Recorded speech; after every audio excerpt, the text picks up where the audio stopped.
black woman, I was the youngest.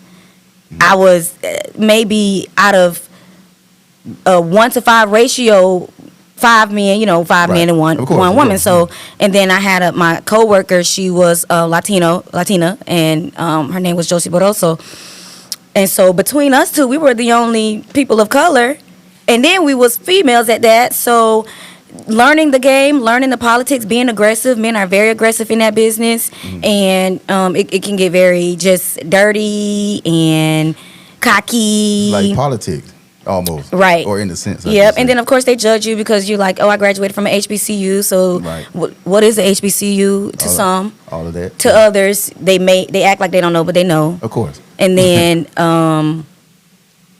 just the diversity that we all hear about is definitely real in the business. So do you think that kind of inspired your, because I see you, I follow you, so I see you a lot in the morning when you might be doing your makeup or whatever it is you're doing in your office, and you're pouring into the atmosphere. Who's ever watching? You know? So, do you think some of those trials and tribulations led to that?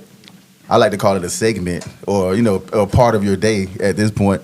Do you think some of those experiences led to that? Yes, because me becoming a mom was one, and we could talk about that later. But just to stick to my career, it led to me. For one, I realized that sometimes when we are in work environments and we are not growing or we are not excelling or we're not asking for those pay raises, it's because we're also still trying to prove why we belong. And I had to really pull myself out of that mindset where I was self-sabotaging, well, if they work here and I work here, how could they be better than me? Or if I'm producing work and I'm getting compliments, maybe not from internally, but externally, I must be good. And so I think even just being black in general, we work harder. We are harder on ourselves. On the job, they always say we work 10 times harder. And so I had to get to that point where it was just I'm not going to be working 10 times harder. You coming in at 8:30, I'm not going to be here at 7:30, so I can feel like I done did something or that I've accomplished to make you feel like I'm working extra. It was just I'll be there at 8:30. I might be there at 9. But, and that was a self-realization for myself. And, once I kind of I tapped into that, you're enough, your work is enough, you probably can just ask for a raise, and if they don't give it to you, tell them that you're leaving. Because as soon as I started to look for jobs, that's when they started to, don't leave. Of course. So it's kind of one of those everyday situations for us. It is. It's an everyday situation. Well, I tell people often that, we are already chameleons. We are trained to be chameleons from birth. Right. Since the earliest that we can remember. So when they say these type of things or make us try to feel a certain type of way, we already built for it. We already survived it. We survivors. Yeah. No. Yeah. If you want to survive, you come see one of us. And we'll show you how to survive. So that's always a good quality to have. And then even just speaking to that, John, when I was working at Wish, I had lost a classmate, Robert. I was working there Robert at Champion, Wish. Right? No, not Robert Champion. Robert. What was Robert's last? Borders. Okay, sorry. But RIP Robert Champion too. Yeah. And I just remember being in the newsroom, and I'm freaking.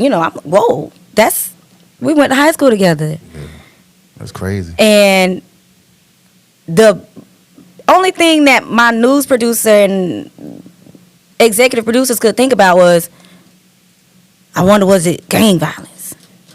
Or I wonder. Right. What happened? It's always negative. First. And whether it be whatever it was, they couldn't. I was grieving a death. And they were thinking, this is news. This is breaking content. We need a story.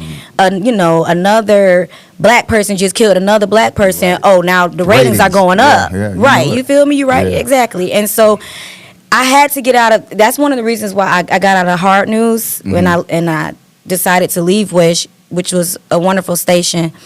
I learned a lot at West 2 News, but hard news was not for me. Like that city news was not for me. Going out and just doing breaking news stories and finding out who going to jail and who dying, it was just not my avenue. I felt like I had no purpose. I was not helping people. It was depressing.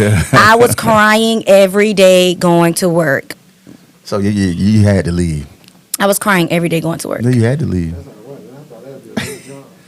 It is a great job. Yeah, it's a great job. But you bring it home with you. Well, it's a great job. But for me, I'm very purpose driven. Right. And I couldn't find my maybe if I climbed the ladder, at some point I could have found my purpose in that environment. Especially now, how I know how skilled I am now. Right. I could do something different at West in Orlando. But when I was 21, pregnant. Yeah. I was trying to get paid and learn skills. I wasn't thinking of who I'm gonna be the top dog in my new job. No, I was surviving. Correct. Right. Yeah, nothing wrong with that. Yeah, but at FAMU, it's love. It's charity. It's giving. It is Black excellence. It is, I want to see you at your best. How can we help you be better? Do you know how great you are? Do you know how good you are? Right. Do you know who you can become? We aren't going to stop where you're going. Just let us know. And that's the environment that I want to stay in. It's family. It is. What are you? Right. Family. How y'all say it? Famuli. Yeah, famuli. Yeah. I didn't want to say it wrong. Well, that's dope. Now tell us more about you as the individual, JAVONNI Hampton, and just doing her. What's that all about? Give us a background on that and some information. Okay, so when I talk about me, it changes, right? So today, JAVONNI is like trying my hardest not to be a perfectionist, and why though? Because I'm already an overachiever, and I feel like you can't be both. But overachievers usually perfectionists. Yeah, to some degree. Okay, so this is the thing. I'm not saying that I don't want the things that I do to be good, of good quality.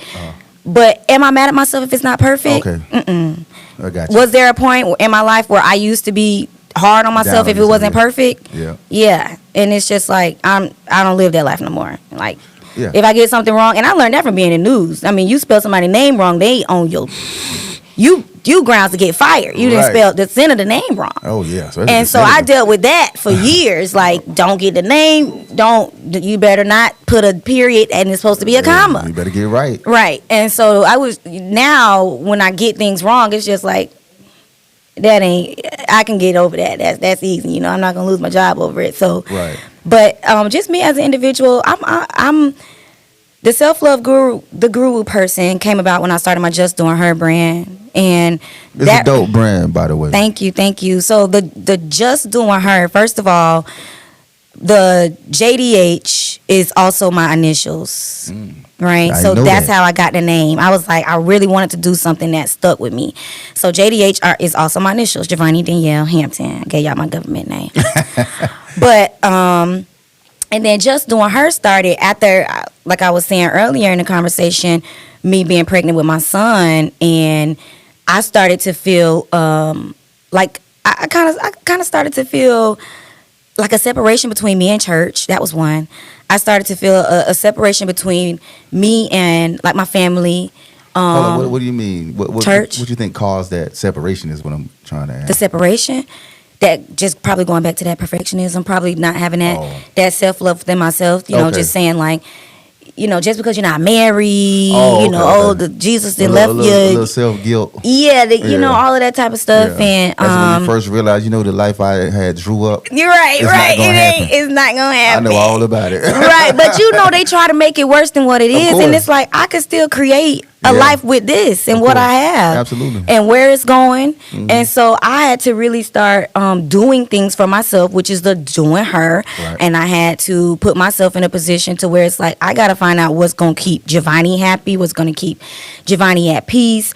When it comes to accelerating in my career, does that mean I stay put at West 2 News, even though I feel I'm called to another area? Does it mean, I, whatever the situation may be, am I people pleasing to satisfy others?